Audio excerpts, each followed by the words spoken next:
Okay, then I'm going to sum up what we have done today.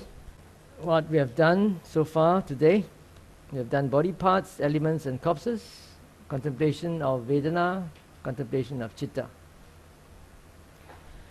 In terms of the body parts, elements and corpses, the idea that Vipassana objects must only be ultimate realities contradicts the Vipassana refrain for body parts and corpses, right or not? Because the contemplation of body parts and corpses are all based on thinking and reflection, right? And these are all thoughts and concepts. And yet, at the refrain, you are asked to observe the nature of arising and passing away, of vanishing. So either there's something wrong with the concept that Vipassana objects must only be ultimate realities, or there's something wrong with the refrain.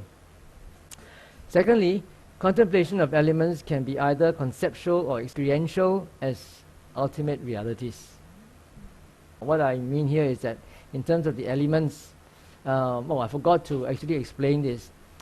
What we explained just now about the different ways of practicing contemplation of elements is from the view of experiential practice. You can really feel it. But the Thai forest tradition contemplates the elements in a totally conceptual way. No direct experience. What they do is they visualize the 31 parts of the body, or any one of the 31 parts of the body, or the series of them, depending on one's inclinations. Actually, there are really two methods involved. You have combined that. You can go through the two parts of the body, like I said just now, 1 to 5, 5 to 1, 1 to 10, 10 to 1, and then go on this way. And keep on repeating that until the parts become very clear. Every time you switch, it becomes very clear. Switch, it becomes very clear. When that happens, your mind becomes temporarily free from the hindrances. Your mind no longer hindered by thoughts about sensual pleasure or ill will and so forth, and no more sloth and torpor and so forth. And it becomes very bright and clear. Then you can also zoom in onto a particular part that appeals to you.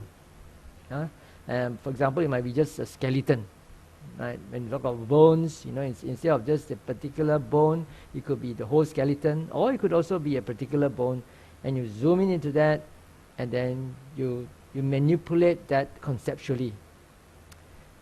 Look at it in terms of the four great elements. Just like in the Dhatu Vibhanga Sutta, the Buddha says that this from head hair until fishes, these are all the earth element. From bile until urine, these are the water element. Right? Whatever that is fiery, that digests your food and so forth in the body, that's a fire element. Whatever that winds that you have in the stomach, including your breath, that's the wind element. So they contemplate it in that way according to the suttas. Not a direct experience like what we did just now. And then through that contemplation, then their mind, then they extend it to exterior, externally, not only in their own bodies but outside also. Whatever that comes to their mind, they will reduce that into the elements. Just like in Dhatu Vibhanga Sutta, whether it's internal or external, everything is just earth, just the four elements, and they have to be seen in terms of anatta, not me, not myself, not mine, not mine, not me, not myself. So similarly, in the Thai forest tradition, that's what they do. They reduce everything into the elements, and they try to see, and they say, oh, this is all anicca, this is all dukkha, this is all anatta.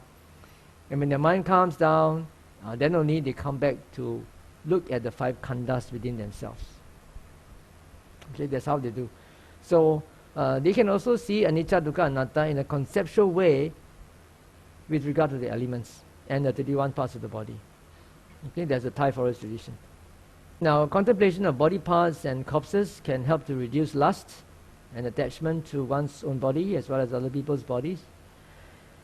But the contemplation of the corpses can also reduce conceit, particularly with a person who is very vain about his or her physical beauty. And it also gives a sense of urgency. Contemplation of Vedana. Vedana is a very basic experience of pain, pleasure, or neither pain nor pleasure. Emotions are composite feelings involving thoughts, mental states, and bodily sensations. Vedana can be mental or bodily and occurs in all types of consciousness. According to the Abhidhamma, the four sense consciousness has only neutral feeling. That of the body has either pain or pleasure, and that of the mind has any one of the three, or all of them. You can have it has neutral, or can be pleasant or unpleasant. Now coming to the contemplation of citta. Citta here refers to the mental state. The mind with lust, the mind without lust, the mind with hate, the mind without hate. So it's actually talking about the mental state rather than the citta itself. Citta in other contexts may have different connotations, like I mentioned in my slide just now. Citta, mano, and vijnana are three Pali terms used to refer to the mind, intellect or mind organ, and consciousness respectively. Contemplation of citta is to be differentiated from contemplation of mano and vijnana mentioned in Dhammanupassana. This will be a bit different, and you will see the difference when we come to it, alright, in Dhammanupassana.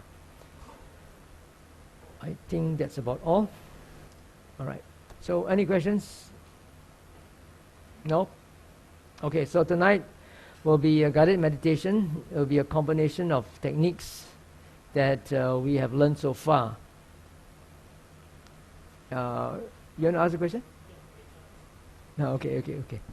Alright, so again, please go take a shower, take a rest, and then see you up in JGS at 8 p.m.